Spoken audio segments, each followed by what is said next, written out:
My name is Madison Adams, and at 29, I run a digital marketing empire worth $10 million annually, all without a college degree. My husband Ethan supports me completely, but his mother Eleanor?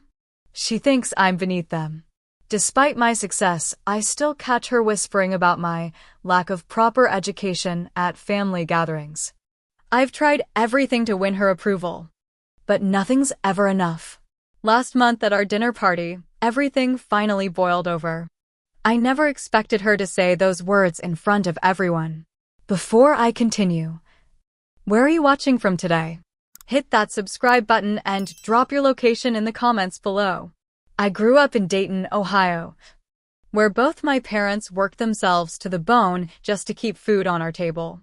My dad spent 30 years at the same factory, coming home with grease-stained hands and an aching back.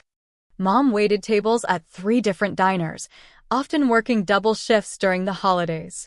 They were the hardest working people I knew, but no matter how many hours they put in, we always seemed to be one emergency away from financial disaster. School was never my strong suit. It wasn't that I couldn't understand the material, I just couldn't focus in that environment. My mind worked differently. While teachers droned on about historical dates or mathematical formulas, I was sketching business ideas in my notebook or thinking about ways to improve local stores' advertising. By senior year, my counselor stopped asking about college applications. With my grades and our family's financial situation, it just wasn't in the cards. After graduation, I jumped straight into the workforce. I took whatever jobs I could find: retail, food service, office admin work. Nothing felt right until I landed a server position at Bellini's, an upscale Italian restaurant near Ohio State's medical school. The pay was decent, but the connections were invaluable. That's where I met Ethan Montgomery. He was in his second year of medical school, dining with classmates after exams. Unlike his friends who barely acknowledged the waitstaff, Ethan looked me in the eye when he ordered and asked about my recommendations. I still remember how he defended me when his friend complained about a minor mistake with their order. "She's been taking care of 6 tables by herself," he said. "Cut her some slack." After that night, he became a regular, always requesting my section. We started talking more with each visit, brief conversations that grew longer as weeks passed. Eventually, he asked for my number, and I surprised myself by giving it to him. Our first date was nothing fancy, just coffee at a local cafe, but we talked for hours. Ethan came from a wealthy Connecticut family with generations of doctors and professors. His father was a renowned surgeon, his mother a tenured history professor. By all logic, we shouldn't have connected, but we did. When Ethan introduced me to his parents 6 months later, I knew immediately that Eleanor Montgomery was not impressed. She maintained a polite smile, but her eyes scrutinized everything from my department store dress to my lack of knowledge about wine pairings. His father James was kinder, showing genuine interest in my ambitions. But Eleanor kept steering the conversation back to Ethan's studies and their family friends' accomplished children. "Madison is thinking about starting her own business," Ethan mentioned during dinner. "How interesting," Eleanor replied with a thin smile. "What sort of business can one start without a degree these days?" Despite his family's reservations, Ethan proposed a year later. I was 23, he was 25. The wedding was small, my choice, not theirs. I overheard Eleanor telling a relative it was probably for the best given the mixed company of our guest list. While Ethan finished medical school, I started building my business from our tiny apartment. With just a laptop and determination, I offered social media management to local businesses. My rates were low at first, embarrassingly low, but I needed to build a portfolio. I spent nights learning everything I could about digital marketing through online courses and YouTube tutorials. The first few months were discouraging. Potential clients questioned my credentials. Without a fancy degree or agency experience, why should they trust me? I lost count of how many times I heard, "We'll think about it," or "We're going with someone more established." Through it all, Ethan never wavered. He'd come home exhausted from hospital rotations and still make time to listen to my ideas or help me practice client pitches. When I landed my first real client, a family-owned bakery, he brought home champagne to celebrate. "They're lucky to have you," he said, clinking his glass against mine. This is just the beginning. Eleanor had different opinions. During their weekly phone calls, she'd ask Ethan when I planned to get a real job or go back to school. She sent us newspaper clippings about adult education programs. When we visited for holidays, she'd introduce me to their friends as Ethan's wife rather than by my name, conveniently omitting any mention of my growing business. The real turning point came at our wedding reception. I overheard Eleanor speaking to her sister in what she thought was a private corner. "He could have had anyone, bright medical students, professors' daughters, people from our world," she sighed. "I just hope he doesn't regret settling so early." Those words embedded themselves in my heart. No matter what I achieved, in her eyes, I would always be the uneducated waitress who somehow trapped her brilliant son. What started as simple social media management for local businesses evolved faster than I ever imagined. During my second year, I noticed a pattern in my clients' needs. They all struggled with converting online attention into actual sales. The established marketing agencies offered cookie-cutter solutions that didn't work for small businesses, and the freelancers lacked comprehensive strategies. I saw an opportunity and pivoted. Instead of just posting content, I developed complete digital marketing funnels tailored to each client's specific audience. My approach combined social media, email marketing, and targeted ads into seamless campaigns that actually drove revenue. Word spread quickly. Small business owners talked, and suddenly I had a waiting list. I hired my first employee, a virtual assistant, to handle administrative tasks when I reached 15 clients. By the end of that year, I had 5 team members, all working remotely. The real breakthrough came when I used my savings to develop proprietary marketing software. I'd noticed that existing platforms weren't user-friendly for small businesses, so I worked with a developer to create something better. We built a tool that simplified campaign tracking and automatically adjusted strategies based on performance data. When we launched it, demand exploded. As my client base grew, so did my team. I hired specialists, copywriters, designers, data analysts based on talent rather than credentials. Many were like me, brilliant at their craft, but without traditional education. By year 4, I had 50 employees across the country, all working remotely. Our company culture centered on results, not resumes. Ethan watched my success with genuine pride, even as he navigated the pressures of medical residency. He'd come home from 30-hour shifts and ask about my latest client or new hire.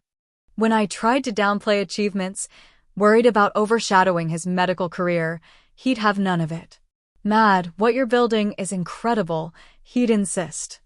"You're changing how an entire industry works." While my business flourished, our relationship with Eleanor remained strained.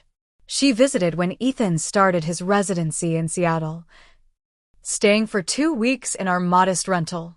Throughout her stay, she made subtle comments about the apartment being temporary until Ethan could properly establish himself. "You know," she said one morning while I worked at the kitchen table, "there are some wonderful programs where you could earn a degree online, even with your little business taking up time." I smiled politely. "I'm pretty busy with client work right now, but I'll keep that in mind." She placed a university brochure beside my laptop. "Education is never wasted, dear." What Eleanor didn't know, what I hadn't told even Ethan yet, was that my little business had just secured a contract worth over $1 million. A national retail chain had hired us to overhaul their entire digital presence, the largest project we'd ever handled. When I finally shared the news with Ethan that night, he was ecstatic, insisting we go out to celebrate. I hesitantly suggested including Eleanor. "She should know how well you're doing," he said. "Maybe she'll finally stop with the education comments." At dinner, I nervously told Eleanor about the contract. Her response was immediate. "How lovely that these computer games are working out for you," she said, cutting her steak precisely. "Though I imagine it's quite unstable. Good thing Ethan has a proper career to fall back on." I saw Ethan's jaw tighten, but he said nothing. Later, he apologized for his mother, explaining she came from a different generation that valued traditional education above all else. I understood, but the dismissal still stung. As my business continued growing, we bought our Seattle home, a beautiful modern house overlooking the water. During her first visit, Eleanor walked through each room with pursed lips. "It's very contemporary," she said, which I quickly learned was her code for disapproval. All this glass and open space. Not very practical for when you have children. Children were a sensitive subject.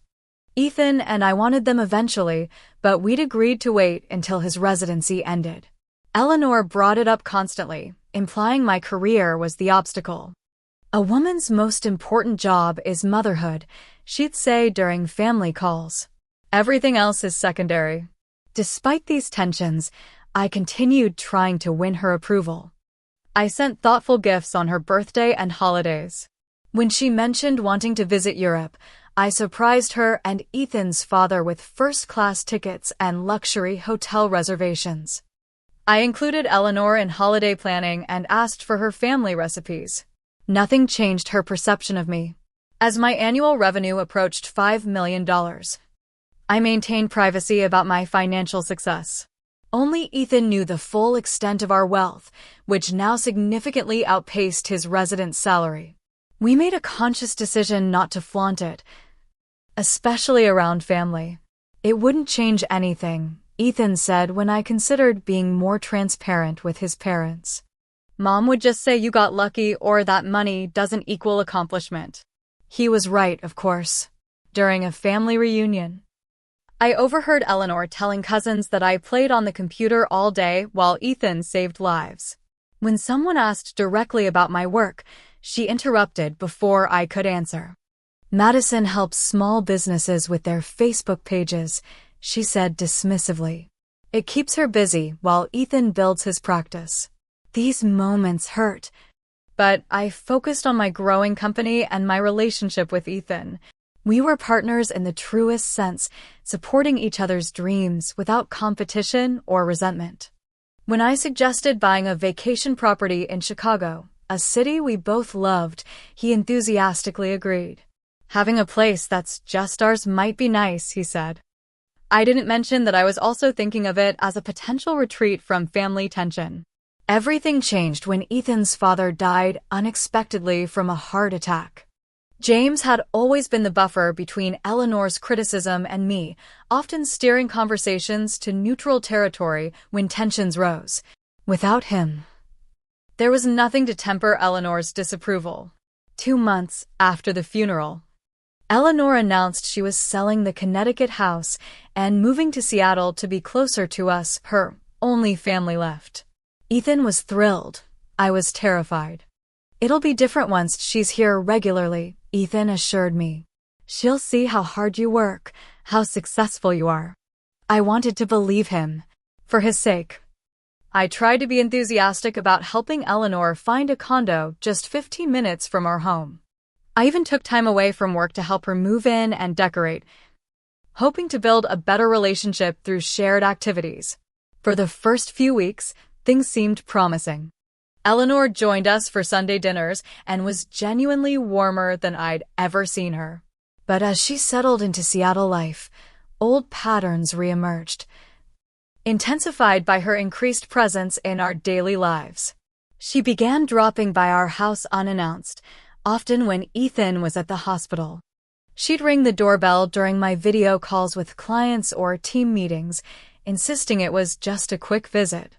No matter how many times I explained my work schedule, she didn't seem to grasp that working from home meant actually working. "I don't understand why you can't take a break," she'd say, wandering into my office space with coffee. "It's not like you have a real office to go to."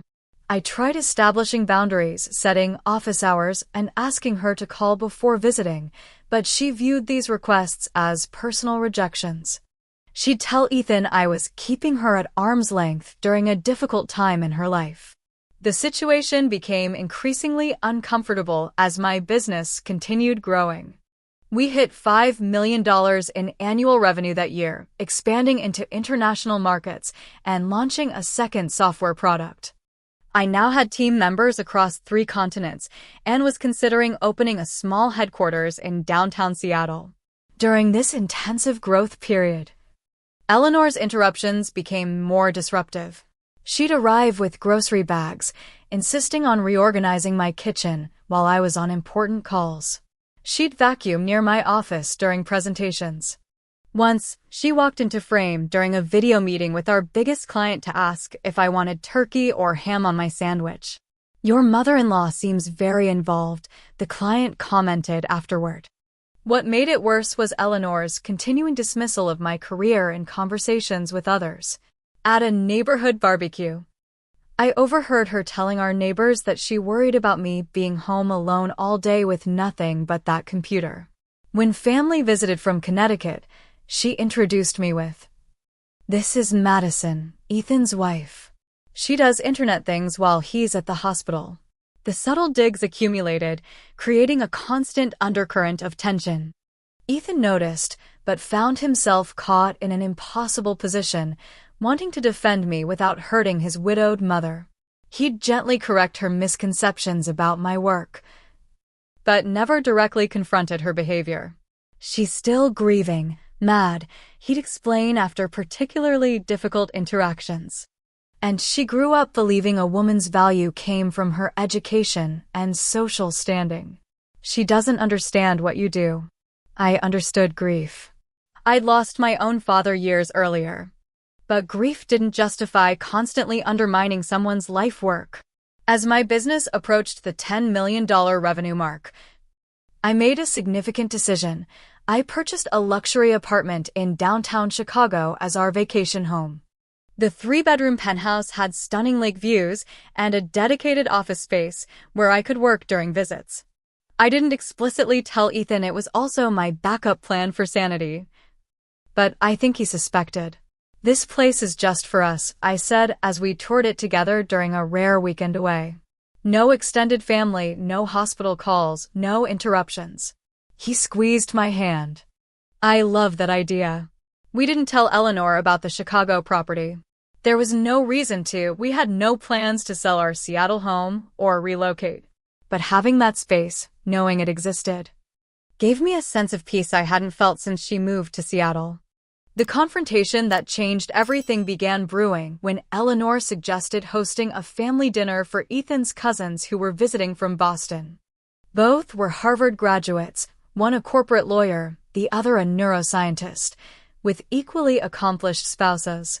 In Eleanor's eyes, they represented everything a family should be.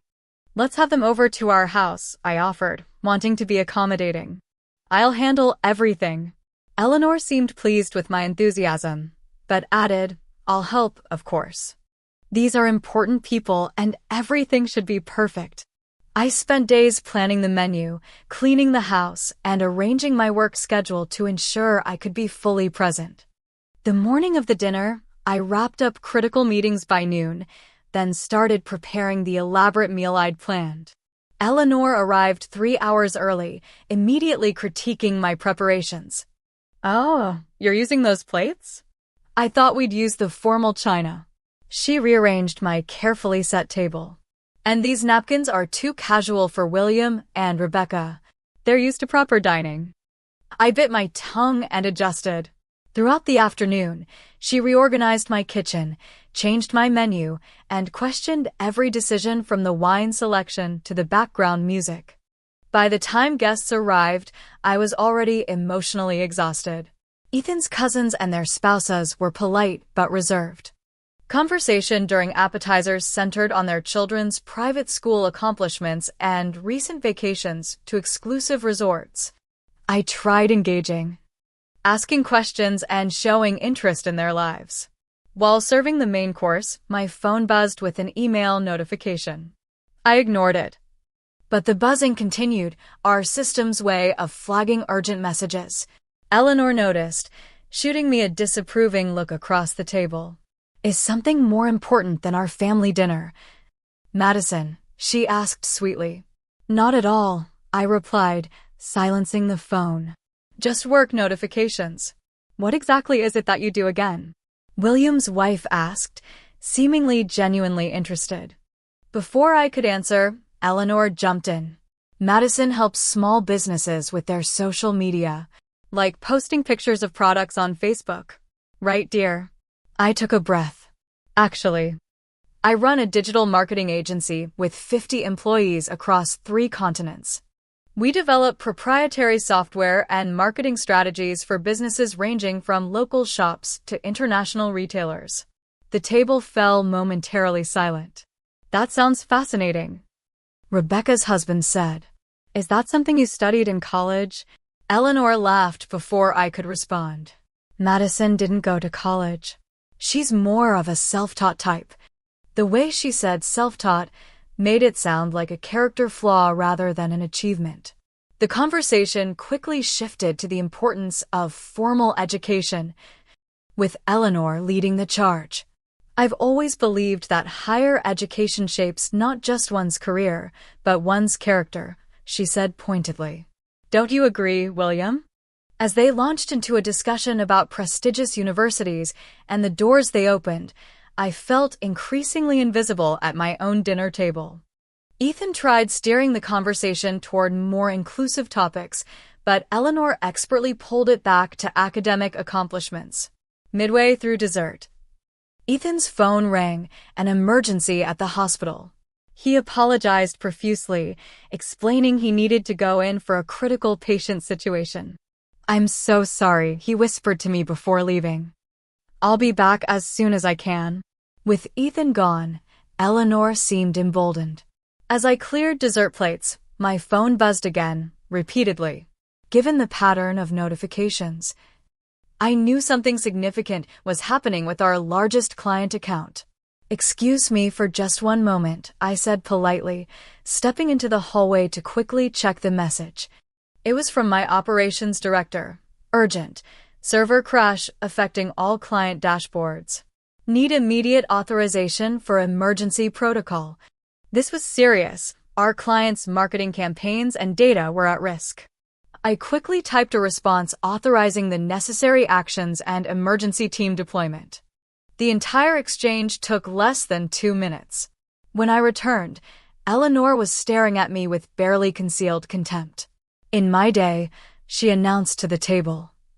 Young women didn't prioritize phones over guests. But I suppose that's what happens without proper educational background to teach social graces. The cousins looked uncomfortable. I started to apologize for the brief interruption when Eleanor continued. Madison has always been more interested in playing on her computer than building real skills. Ethan does his best to support her little hobby, but really, what kind of example does that set? An uneducated person pretending to run a business from our guest bedroom. My cheeks burned. The guest bedroom she referred to was my fully equipped home office that had generated millions in revenue. Eleanor, I started, trying to keep my voice steady. My work isn't a hobby. It's a legitimate business that. That what? She interrupted, voice rising. That keeps you busy while Ethan actually contributes to society? He saves lives while you post pictures online. You have no education, no real skills, and frankly, no business pretending to be part of this family. The dining room fell silent. Even Eleanor seemed momentarily shocked by her outburst. But instead of backing down, she doubled down. You're uneducated and jobless, get out, she snapped, pointing toward the door as if I were a trespasser in my own home. For a moment, no one moved. The cousins stared at their plates. I felt a strange calm wash over me, the kind that comes when a long-feared confrontation finally arrives. I smiled, placed my napkin gently on the table, and simply said, okay. The sound of my chair sliding back from the table seemed unnaturally loud in the stunned silence. I stood up slowly, maintaining eye contact with Eleanor, whose face flickered between triumph and uncertainty. She clearly hadn't expected me to actually leave. Madison, she didn't mean William's wife, started, but I raised my hand gently to stop her. It's all right, I said, my voice surprisingly steady. I think Eleanor expressed herself quite clearly. Eleanor's chin lifted defiantly. I only said what everyone's been thinking. Ethan deserves someone who can truly be his partner, intellectually and socially. I nodded, as if considering her perspective. You've made your feelings known for years, Eleanor. I appreciate the clarity. Without another word, I walked upstairs to our bedroom, closed the door, and leaned against it. My heart was pounding, but my mind was remarkably clear. For years, I'd tried to win this woman's approval, contorting myself to fit her expectations while downplaying my achievements. In that moment, I realized how much energy I'd wasted seeking validation from someone determined not to give it. I pulled out my suitcase and methodically packed essentials, clothes for a week, toiletries, my laptop, and equipment. From downstairs, I could hear uncomfortable conversation resuming, with Eleanor apparently continuing her criticism, now emboldened by my absence. I've tried to be supportive, but really, what can one expect? Her voice carried up the stairs. No education, no family background. He married her before he knew better. I texted Ethan. Eleanor asked me to leave during dinner. Taking some space. Going to Chicago. I'm okay. We'll call when I land. Love you. His response was immediate. What? I'm coming home right now. I replied. No need. Your patient needs you. I need space. We'll explain later. I promise I'm fine. After zipping my suitcase, I took a moment to look around our bedroom, the photos of our travels. Books we'd shared, the life we'd built together. None of that was changing. I was just giving myself permission to step away from toxicity. I carried my suitcase downstairs, where conversation abruptly halted. Eleanor sat at the head of the table, where Ethan usually sat, looking for all the world like she belonged there more than I did. You're actually leaving? She asked, seeming genuinely surprised. Yes, I replied simply. You asked me to get out. I'm respecting your request. William stood awkwardly. Perhaps we should go. Please finish your dinner, I said with genuine warmth. This is between Eleanor and me. The food is already prepared. It would be a shame to waste it. I walked to the closet, retrieved my coat and purse, and called a car service. As I waited by the door, Eleanor approached, her expression a mix of irritation and confusion. This is completely unnecessary drama, she said quietly. You're embarrassing yourself and this family. I looked at her calmly. Eleanor, I've spent years trying to earn your respect. I've been patient, understanding, and accommodating. But I won't stay where I'm not wanted, especially in my own home. Well, where will you go? She demanded, as if catching me in a bluff. I have options, I said simply. Her eyes narrowed. You'll go running to your parents, I suppose? Hiding in that little town until Ethan forgives you for walking out? I didn't bother correcting her assumption that I had nowhere else to go. My phone buzzed with notification that my car had arrived. Please lock up when everyone leaves, I said, picking up my suitcase. Good night. As I walked out the door, I heard Rebecca whisper, should someone go after her? Eleanor's response followed me into the night. She'll be back when she runs out of money. Where else would she go? The cool Seattle air felt cleansing as I loaded my suitcase into the waiting car and directed the driver to the airport. I purchased a first-class ticket to Chicago on the next available flight, scheduled to depart in just under 2 hours. While waiting at my gate, I called Ethan. He answered immediately, his voice tense with concern. What happened? Are you really going to Chicago? I'm about to finish here. Ethan, I interrupted gently, I need some space right now. Your mother told me to get out of our house, in front of your cousins, after calling me uneducated and jobless. His sharp intake of breath was audible. She did what? Mad. I'm so sorry. It's not your fault, I assured him. But I need to remove myself from the situation. I'm going to our Chicago place for a while. I'll come with you, he said immediately. No, you won't. You have patients who need you, and a schedule you can't just abandon. I'll be fine. I can work from anywhere. That's the beauty of my little hobby, remember? The bitterness in my voice surprised even me. I softened my tone. I love you, Ethan. This isn't about us. But I need to figure out how to move forward with your mother. And I can't do that with her in our house every day. He was quiet for a moment. How long will you be gone?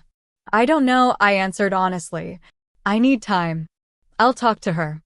Make her apologize. That's not what I want, I said firmly.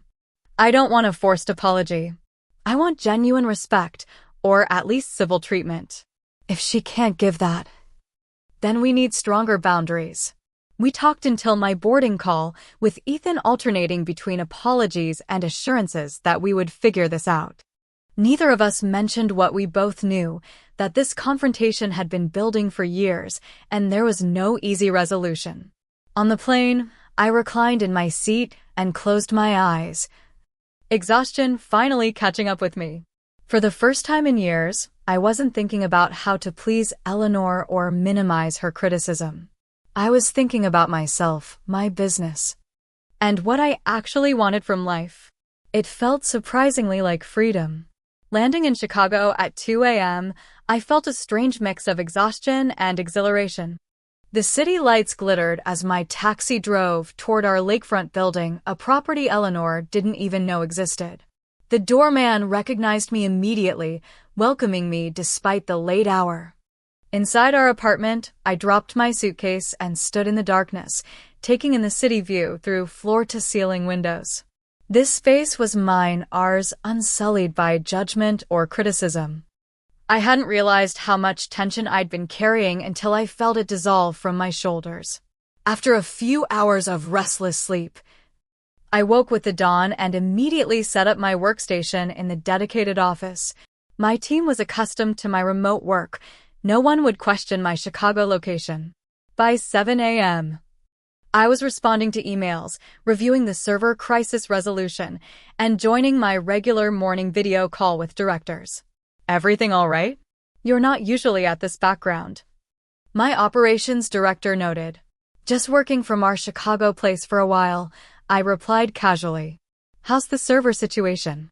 We dove into business matters, and for those hours, I was simply Madison the CEO, not Madison the inadequate daughter-in-law. The work that Eleanor dismissed as a hobby required my full intelligence and attention. I guided my team through complex decisions, reviewed performance metrics, and approved strategy adjustments for our largest accounts. Mid-morning, Ethan called. He sounded exhausted. I just got home, he said. Mom's still here. I tensed. She spent the night at our house? After you left, the cousins made excuses to leave pretty quickly. Mom stayed to help clean up, then said it was too late to drive home. His voice was tight with controlled anger. I got home an hour ago, and she was making coffee in our kitchen like nothing happened. What did you say to her? I asked. I asked her why my wife was in Chicago instead of in our home. He paused. She tried to downplay it, said you were being overly sensitive and creating drama. When I pressed her, she claimed she was just concerned about your lack of direction in life. I almost laughed at the absurdity. My lack of direction. I know. I told her exactly what you make annually and how many people you employ. His voice softened. I wish you could have seen her face, mad. She had no idea. It wouldn't have mattered, I said. She'd just say I got lucky or that money doesn't equal accomplishment. Your mother has decided who I am, and no evidence will change that. We talked for nearly an hour. Ethan was torn between loyalty to me and concern for his widowed mother. I understood his position and didn't ask him to choose. Instead, I emphasized that I needed space to determine my own boundaries going forward. I'm not leaving you, I assured him. I'm just removing myself from a toxic situation while we figure this out. I miss you already, he said before hanging up. The house feels wrong without you. My first day in Chicago established a pattern that would continue for weeks.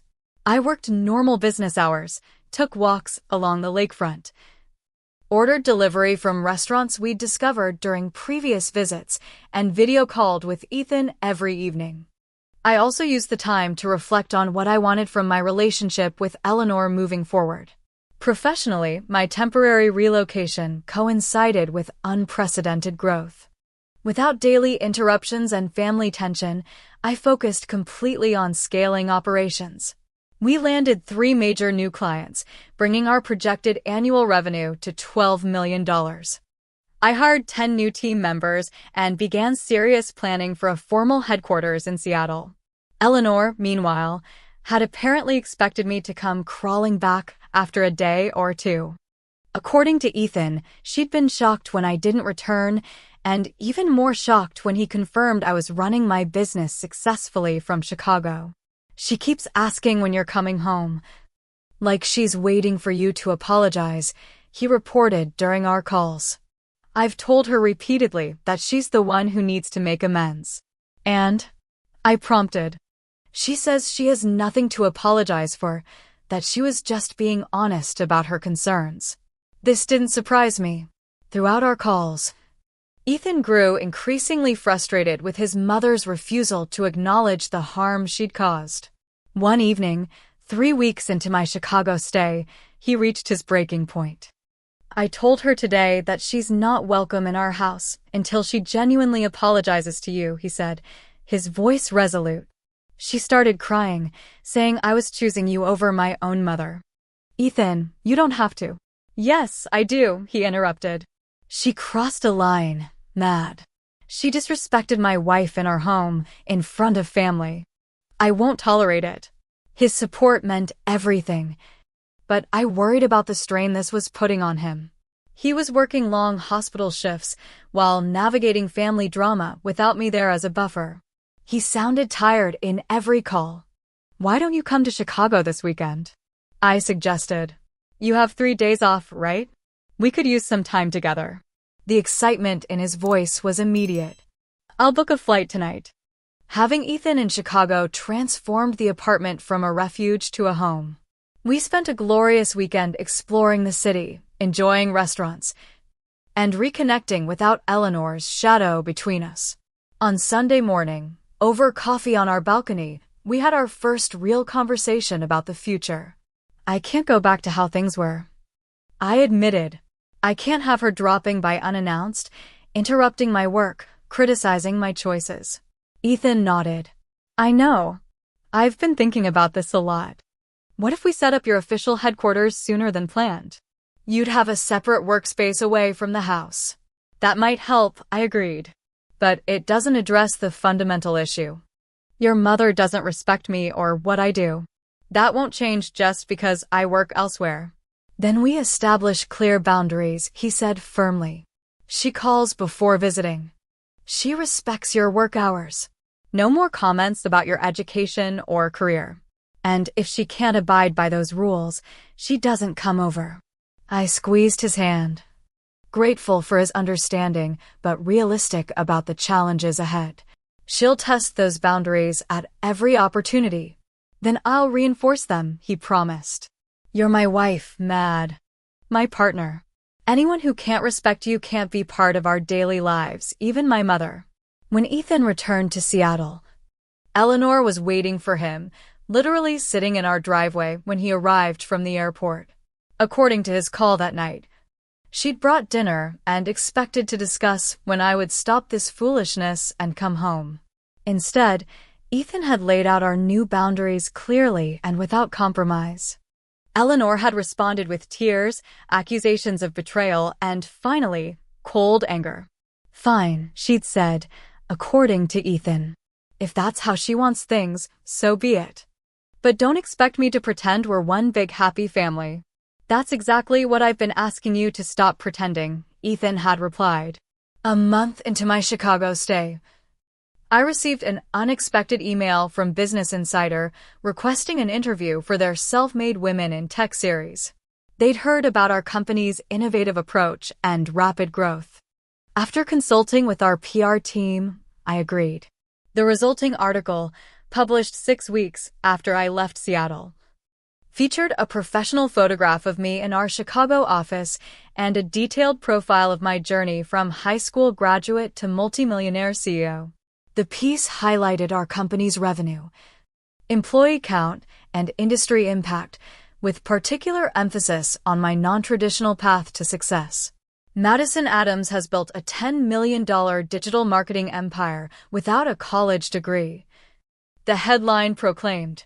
Her secret? Recognizing opportunities that traditionally educated marketers missed. I hadn't thought about Eleanor seeing the article, but Ethan called the morning it was published, slightly breathless. "You're not going to believe this," he said. "Mom just called me. She saw your Business Insider profile." My stomach tightened. And she's in shock. Complete shock. She kept saying, $10 million? That can't be right.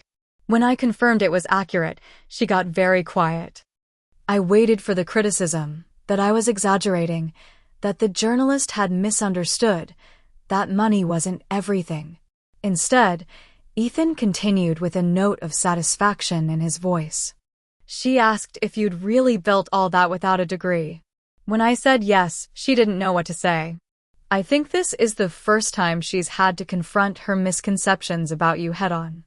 Later that day, my phone displayed an incoming call from Eleanor's number. After a moment's hesitation, I answered. "Madison," she said, her voice uncharacteristically uncertain. "I hope I'm not interrupting your work." The irony wasn't lost on me. "I have a few minutes. How are you, Eleanor?" I'm well." A pause. "I saw that article about you today." "In Business Insider." "Yes, they ran a nice piece," I replied neutrally. $10 million, she said, as if testing how the words felt in her mouth. 50 employees. I had no idea your business was so substantial. I remained silent, waiting. "I may have misjudged certain aspects of your career," she continued, clearly struggling with each word. "Ethan tells me you're considering opening an official headquarters in Seattle." "That's correct. We've outgrown remote-only operations." Another pause. "Well, that's very impressive." She cleared her throat. "I wonder if perhaps we could talk when you return to Seattle. Clear the air, so to speak." It wasn't an apology, not even close, but it was the first time Eleanor had ever acknowledged my professional accomplishments as legitimate. "I think that would be good," I replied carefully. "I'll be back next week to look at potential office spaces. We could meet then." "Yes, excellent. I'll wait for you to let me know when you're available." After we hung up, I sat staring at my phone, processing what had just happened. The woman who had called me uneducated and jobless was now awkwardly acknowledging my success. Not because she respected me as a person, but because she couldn't argue with the external validation of my accomplishments. It wasn't the relationship breakthrough I might have once hoped for, but it was a start, a crack in the wall of disapproval she'd built around me. For the first time, I faced the possibility of returning to Seattle not as a supplicant seeking approval, but as a woman confident in her own worth. That night, I told Ethan I was ready to come home. The Seattle airport felt different as I wheeled my suitcase through the terminal. 3 months earlier, I'd fled in emotional turmoil. Now I returned with a clarity I'd never experienced before. Ethan waited beyond security, his face breaking into a massive smile when he spotted me. "Welcome home," he said, enveloping me in a hug that melted away the last of my apprehension. As we drove toward our house, I noticed my shoulders tensing slightly. Ethan reached over and squeezed my hand. "She's not there," he assured me. I told her we needed some time, just us, before any meetings or conversations. Our home looked exactly as I'd left it, yet something had fundamentally shifted. I walked through each room, reacquainting myself with the space that had once felt like both sanctuary and battleground. In my office, Ethan had set up fresh flowers and a small welcome home banner made by my team. "They've missed you," he said. Everyone's excited about the headquarters plans. That evening, we ordered takeout from our favorite local restaurant and talked for hours about everything that had changed in 3 months. Ethan had taken a more assertive role with hospital administration, pushing back against impossible scheduling. I had transformed from a primarily remote CEO to someone actively planning physical expansion. "You seem different," he observed as we sat on our deck watching the sunset. "More, I don't know, centered. I considered this. I am. Being away gave me perspective I didn't know I needed. I've spent years trying to earn your mother's approval, making myself smaller to avoid her criticism.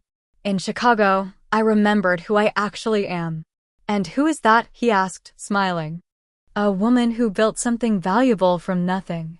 Someone who doesn't need external validation to know her worth." I leaned against his shoulder. "The girl from Dayton who still can't believe she lives in this beautiful house with this amazing man."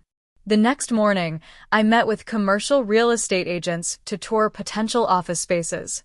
By afternoon, I had narrowed it down to 3 possibilities, all downtown, all with room for future expansion. One property particularly stood out, a renovated industrial space with exposed brick, modern amenities, and stunning views of the water. "This is it," I told the agent, standing in what would become our main work area. "It feels right." After signing preliminary paperwork, I texted Eleanor, "I'm back in Seattle. Available to meet tomorrow afternoon if that works for you." Her response came quickly, "Tomorrow at 2? The cafe near your house." "Perfect," I replied, appreciating that she'd suggested neutral territory. That evening, Ethan asked if I wanted him to join the meeting. I shook my head. "This needs to be between Eleanor and me," I explained. "Whatever relationship we build going forward has to be ours, not mediated through you." He nodded, though concern lingered in his eyes. "Call me if you need me." I arrived at the cafe 5 minutes early, selecting a quiet corner table. Eleanor walked in precisely at 2, dressed impeccably as always. Her posture rigid with what I now recognized as nervousness rather than just condescension. "Madison," she said with a nod, sitting across from me. "You look well." "Chicago agreed with you." "It did," I replied. "I got a lot of clarity there." After ordering coffee, we sat in uncomfortable silence.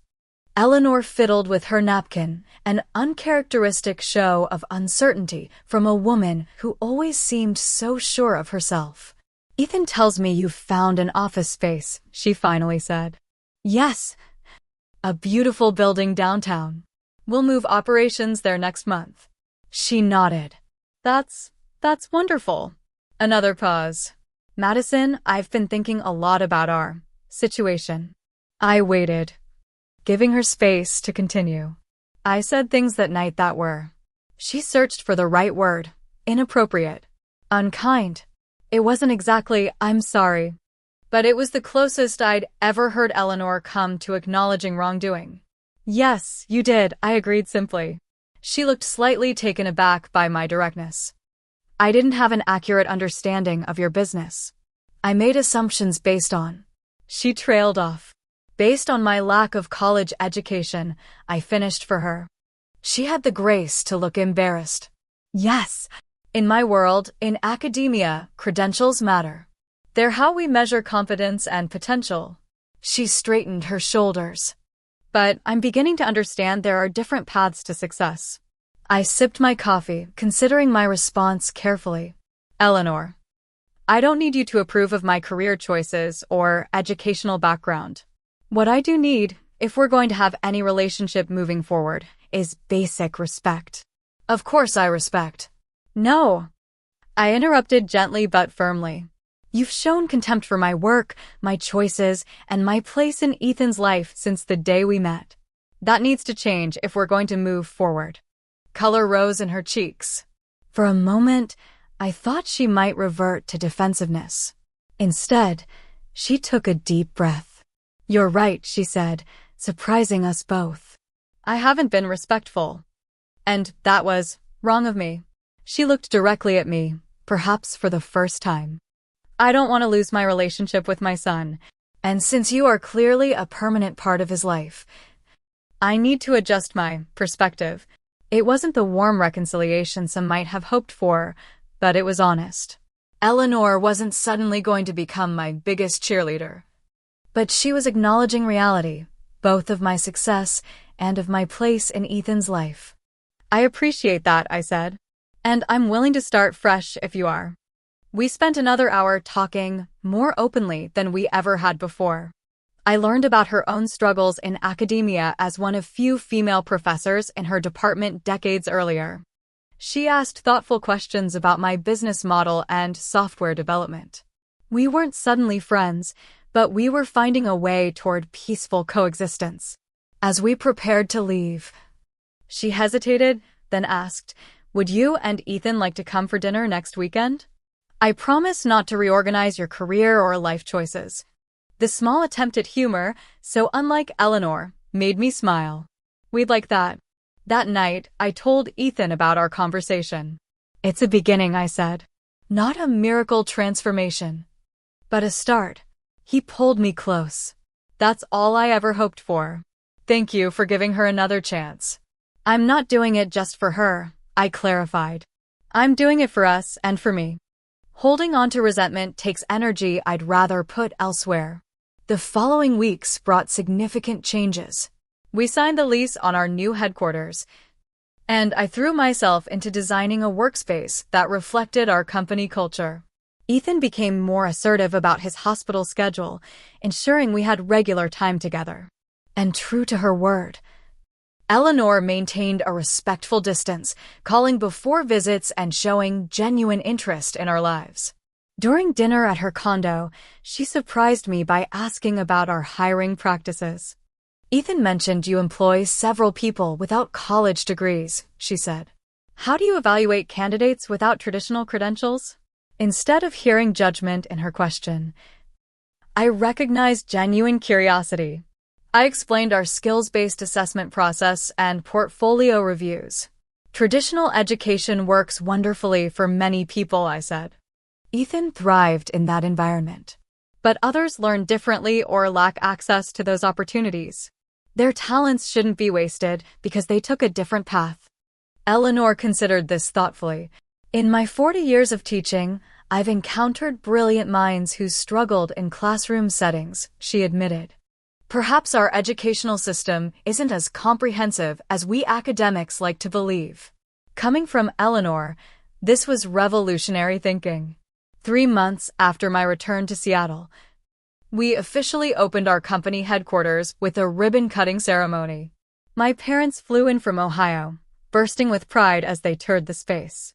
My team members, many meeting in person for the first time, celebrated our collective achievement. To my surprise, Eleanor attended, keeping a respectful distance but clearly taking everything in. As I mingled with guests, I noticed her examining our wall of innovation, a display showcasing our company's growth from my solo laptop operation to multi-million-dollar enterprise. "This is quite remarkable," she said when I approached. "You've built something substantial, Madison. Something that will last." From Eleanor, this was high praise indeed. Later that week, I made a decision I'd been considering since Chicago. I established a scholarship foundation for entrepreneurs without college degrees, providing funding, mentorship, and resources to help others build their dreams regardless of educational background. When I mentioned it to Eleanor during a family dinner, she surprised me again. "That's an excellent idea," she said. "Would you be interested in having me on the advisory board?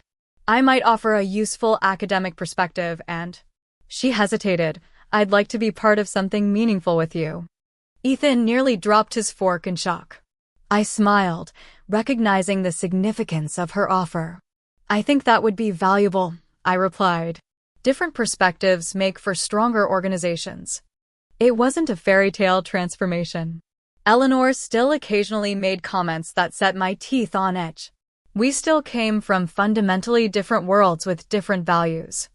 But we were finding common ground, not because I had finally earned her approval through financial success, but because I had stopped seeking that approval altogether.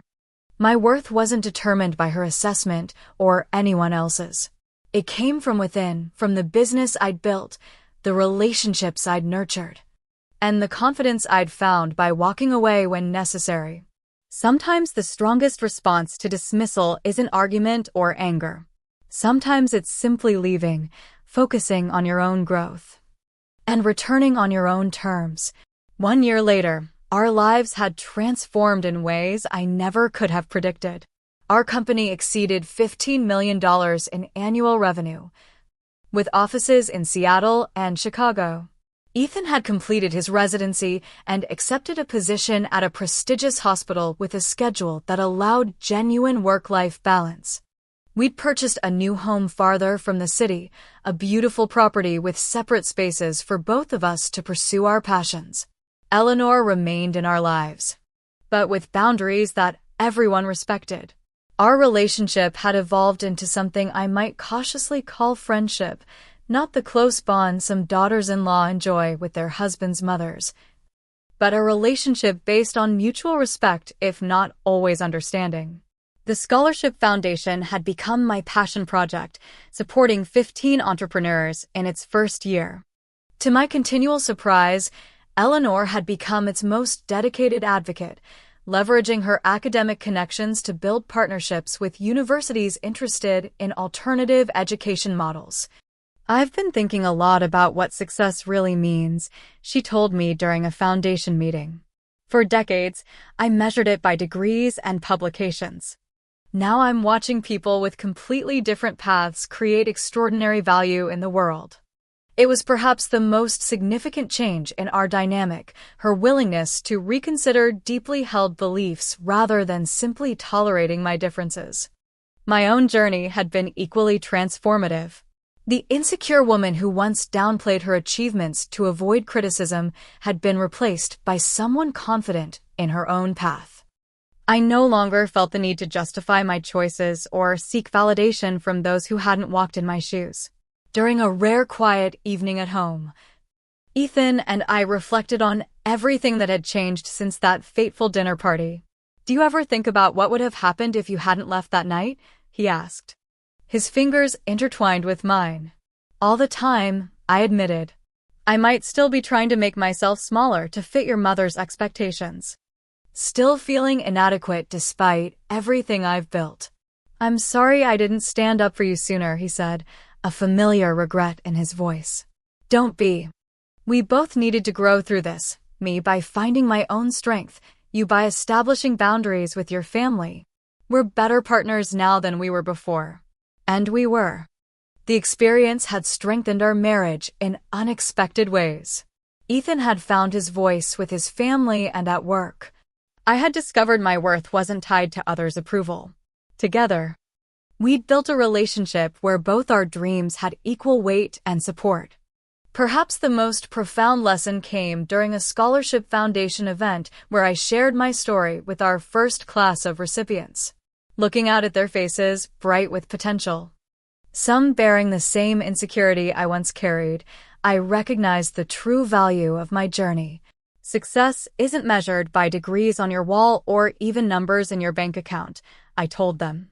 It's built through resilience when others doubt you, through continuing to create value when conventional wisdom says you can't, through knowing when to stay and fight and when walking away is the strongest statement you can make.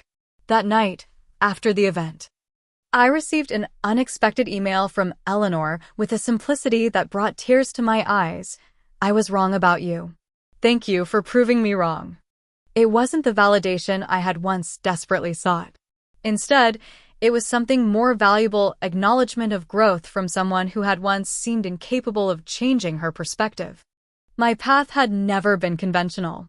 From declining college to building a multi-million-dollar business. From marrying into a family that initially rejected me to establishing boundaries that ultimately strengthened those relationships, I had followed my instincts rather than others' expectations. The journey taught me that sometimes the most powerful response to someone calling you a lowlife isn't defending yourself or proving your worth. Sometimes it's simply walking away, continuing to build your success, and returning on your own terms, not with resentment, but with the quiet confidence of someone who knows exactly who they are and what they've accomplished. I often think about that night when Eleanor snapped, "You're uneducated and jobless, get out," and I simply smiled and said, "Okay." In that moment of apparent weakness, I found my greatest strength. So, if you're facing someone who underestimates you, who dismisses your path because it doesn't match their expectations, remember that you don't need to convince them of your worth. Your success isn't measured by their approval. Sometimes the greatest victory isn't in winning the argument, but in declining to participate at all. Have you ever had to walk away from someone who couldn't see your value? How did it change you? Share your story in the comments below. And if this resonated with you, please like, subscribe, and share with someone who might need this message today. Remember, your path is valid, even when others can't see where it leads. Thank you for listening. And I wish you the courage to define success on your own terms.